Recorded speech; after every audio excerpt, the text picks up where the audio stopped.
रहमानिर्रहीम अस्सलाम वालेकुम। कैसे हैं आप सब? ठीक है। इंशाल्लाह इस वीडियो में हम बीओपी का एनालिसिस करेंगे। द बैंक ऑफ पंजाब का आज डेट है 15 मई 2026। ठीक है।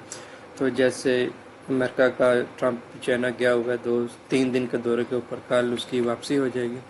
तो कल वो वापस आ जाता है और ईरान के हक़ में सॉलिड कमेंट्स दे देता है। ईरान के हक़ में से मुराद जंग के हक़ में, कि हम जंग बंदी नहीं कर रहे, हमारा कोई प्लान नहीं है अटैक करने का, हम स्ट्रेट ऑफ हॉर्मुज़ जो है वो ओपन रहेगा। कुछ पॉजिटिव कमेंट्स आ जाते हैं तो मार्केट जो स्टेबिलिटी की तरफ चली जाएगी। लेकिन अगर उसने वहाँ से वापस आकर दोबारा से एस्केलेशन की तरफ गया तो मार्केट जो है ना काफ़ी एक प्रेशर डिप सा ले सकती है। तो मैंने वॉइस मैसेज भी किया था अपने व्हाट्सएप ग्रुप में कि इस वीकेंड पे एहतियात करें कि जितना कैश भी रख सकते हैं रिज़र्व रखें, ताकि मंडे मॉर्निंग की जो मार्केट ओपन हो, ट्रंप का भी चाइना से दौरा हो जाएगा, सारी न्यूज़ेस भी मार्केट में आ जाएंगी, तो मार्केट फिर हमें मंडे मॉर्निंग को बताएगी कि मंडे मॉर्निंग को मार्केट वीकेंड पे जो होगा उनके हिसाब से कैसे प्ले कर रही है। ठीक है। तो ये थे कुछ फंडामेंटल थे। अच्छा, अब बैंक ऑफ पंजाब का हम टेक्निकली तौर पर देखते हैं। ठीक है। अच्छा, बैंक ऑफ पंजाब का जो इम्पोर्टेंट चीज़ है वो ये विक थी, जो कि इसने लगा के अपना यहाँ पर ये वाला गैप जो है ना ऑलमोस्ट फिल किया था। ठीक है। अब ये वाली विक किसने लगाई है, तो यहाँ पर इसने हमारे लिए ये एक रिजेक्शन ब्लॉक क्रिएट किया। तो यहाँ पे हमारे पास ये एक इसने रिजेक्शन ब्लॉक क्रिएट किया। ठीक है। तो अब इस रिजेक्शन ब्लॉक का क्या होता है, रिजेक्शन ब्लॉक का जो मिडल जोन होता है वो काफ़ी ज़्यादा इम्पोर्टेंट होता है। जैसे ये मेरे पास ये लाइन आ रही है, ये मैंने बॉक्स लगाया, रेक्टेंगल बॉक्स लगाया। ठीक है। तो इसका जो मिडल जोन है ये रिजेक्शन ब्लॉक का इम्पोर्टेंट जोन है, कॉन्सिक्वेंट इंक्रोचमेंट इसको बोलते हैं, CE। ठीक है। तो ये काफ़ी ज़्यादा इंपॉर्टेंट जोन है।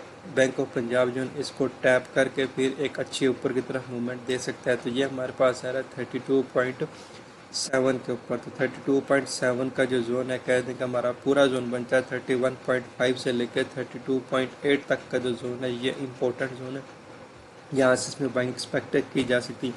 अगेन एकदम बड़ी बाइंग ना करें, आराम से चंक्स में बाइंग करें। ठीक है। नो डाउट शेयर काफ़ी स्ट्रॉन्ग है, इस टाइम इसमें अपसाइड पोटेंशियल मौजूद है। टारगेट इसका 40-44 तक हम ले सकते हैं। लेकिन अभी जो करंट सिचुएशन चल रही है, फंडामेंटल चल रही है, एक तो इंडेक्स हमारा ये वाला पूरा मंथ चांसेस हैं कि रेंज में रहेगा, पूरा मंथ इंडेक्स रेंज में रह सकता है। ठीक है। इंडेक्स जब रेंज में रहेगा तो शेयर्स में इतनी ज़्यादा मूवमेंट होने के चांसेस कम है। और लास्ट वीक में तो वैसे भी हमारे पास ईद है, तो उस वीक में मार्केट में वैसे भी वॉल्यूम बहुत कम हो जाएगा 23-24 तारीख के बाद।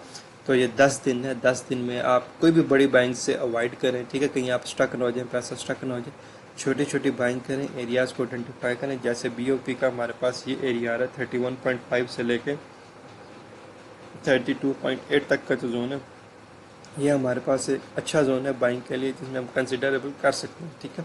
तो ये रिजेक्शन ब्लॉक का मिडल जोन है हमारे पास। अगर हम इसको वीकली टाइम फ्रेम में जाते हैं, वीकली टाइम फ्रेम में जाएं तो हमारे पास ये एक काफ़ी स्ट्रॉन्ग किस्म की कैंडल बनी थी। ठीक है। अब ये तो एक अच्छी कैंडल थी, ये वाली इनगल्फिंग कैंडल जो बनी थी लो वॉल्यूम पर बनी थी, लेकिन अगली जो कैंडल बनी है ये एक्सट्रीम किस्म के वॉल्यूम पर बनी हुई है। ठीक है। जिससे पता चला था कि बायर्स जो है ना एग्जॉस्ट हो चुके हैं। अगले वीक में फिर हमारे पास सेल की कैंडल बनी, जो कि कह देंगे जहाँ से ओपन हुई थी वहीं पर क्लोज होगी। उससे वीक में बाद में मार्केट नीचे की तरफ आई, और ये वाला वीक जो है मार्केट इजीली नीचे आ रही है। इजीली से मुराद क्या है मेरा, कि कैंडल जो है वो ठीक बन रही है और वॉल्यूम भी जो है नॉर्मल आ रहा है। पिछली कैंडल्स देखे उनमें विक्स बड़ी बड़ी और वॉल्यूम भी ज़्यादा, इसमें विक्स इतनी बड़ी नहीं रही, इस वीक में वॉल्यूम भी नॉर्मल रहा। तो सेलर इस टाइम ईजिली रहे इस वीक में, और इस वीक में मार्केट में वॉल्यूम भी इतना ज़्यादा नहीं था। ठीक है। तो हमारे पास एक ये सपोर्ट आ रही है हमारे पास 31 से लेके 31.5 से लेके 32.5 तक, और उसके बाद जो नेक्स्ट सपोर्ट आएगी हमारे पास वो आ जाएगी 28.7 के ऊपर।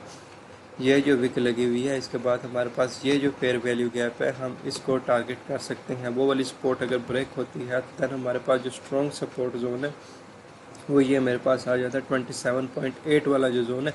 यहाँ पे मेरे पास एक फेयर वैल्यू गैप पड़ा हुआ है जो कि काफ़ी इंपॉर्टेंट है।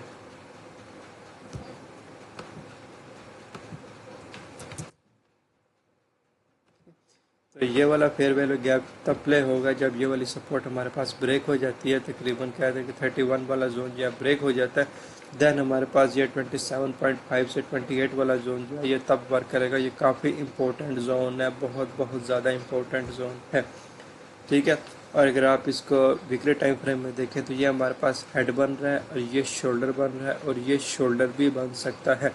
इसीलिए अगर इसने ये वाली जोन जो है ब्रेक की, 31 वाला जोन ब्रेक किया, तो चांसेस है कि दोबारा से 27.5 वाले जोन पे आ सकता है। तो इसीलिए आपसे कहा है कि बड़ी बाइंग अभी अवॉइड करें, छोटी छोटी बाइंग करें, अपने स्पेसिफिक एरियाज़ के ऊपर बाइंग करें, ठीक है। और दोबारा डेली टाइम फ्रेम में जाते हैं तो वीकली टाइम फ्रेम में हमारे पास यहाँ पे फेयर वैल्यू गैप मौजूद था और डेली टाइम फ्रेम में हमारे पास यहाँ पे गैप नज़र आ रहा है हमें, ठीक है। तो इम्पोर्टेंट चीज़ क्या थी, वो यही है कि ये जो हमारी सपोर्ट है ये वाली ब्रेक ना हो, 31 वाला जोन जो है हमारे पास ये ब्रेक ना हो, ये ब्रेकर ब्लॉक हमें सपोर्ट कंटिन्यू करें यहाँ से, ठीक है। 31.5 से लेकर 32.8 वाला जोन जो है ये एक अच्छा जोन यहाँ से पोजीशन क्रिएट की जा सकती है। और टारगेट हम क्या ले सकते हैं, टारगेट हम ये जो अभी यहाँ से इसको रिजेक्शन मिली है, यही हमारा जो है ना फर्स्ट टारगेट है 38। तो ये हमारे पास तकरीबन 10% का गेन ऑलमोस्ट बन जाता है, ठीक है। 10% से 15% तक का गेन बन जाता है। सेकंड टारगेट जो है हमारे पास वो ये वाला जोन है 41 वाला, ठीक है। तो फर्स्ट टारगेट है हमारे पास 38, सेकंड टारगेट है हमारे पास 41। तो ये टोटल हमारे पास क्या देगा 20% का गेन बन जाता है यहाँ से यहाँ तक, ठीक है। अगेन ये कोई फाइनेंशियल एडवाइस नहीं है, अपनी ड्यू डिलीजेंस लाजमी करें कोई भी ट्रेड ओपन करने से पहले, ठीक है।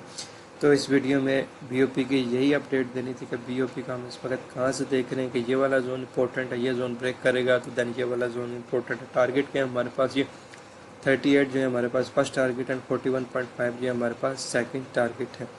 तो मुझे इजाज़त दीजिए, दुआ में याद रखें, चैनल को सब्सक्राइब कर लें, फॉलो कर लें। अल्लाह हाफिज़, थैंक यू।